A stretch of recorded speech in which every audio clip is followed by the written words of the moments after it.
எல்லாத்துக்கும் வணக்கங்க. உடுமல்பேட்டையிலேருந்து மாட்டாவாரி ஆனந்த். இப்போ நம்ம பார்க்குற கிடேரி பார்த்திங்கன்னா நல்ல ரெட்டின் செவலை கிடேரிங்க. பல் பார்த்திங்கன்னா 6 பல் கிடேரிங்க.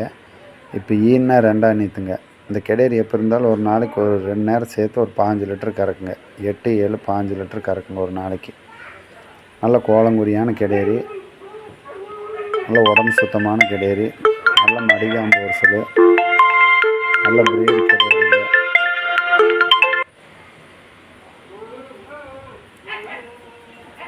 நல்ல ப்ரீடு கிடேரி. இந்த கிடேரி சென கிடேரிங்க. ஈன்றக்கு எப்போ இருந்தாலும் இன்னும் ஒரு வாரம் பிடிக்குங்க. நல்ல குவாலிட்டியான கிடேரி, நல்ல கோலங்குரியான கிடேரி. சுழி சுத்தமெல்லாம் நல்லா இருக்குங்க. எந்த வையமும் இல்லைங்க. நல்ல மடிகாம்பு ஒரிசல். இந்த கிடேரி பிடிச்சிருந்துன்னா கீழே இருக்கிற நம்பருக்கு கூப்பிடுங்க. மறக்காமல் சேனலை சப்ஸ்கிரைப் பண்ணுங்கள். இந்த சேனலுக்கு சப்போர்ட் பண்ணுங்கள். நல்ல ரெட்டின் செவலைங்க. இந்த கிடேரி பிடிச்சிருந்துன்னா கூப்பிடுங்க.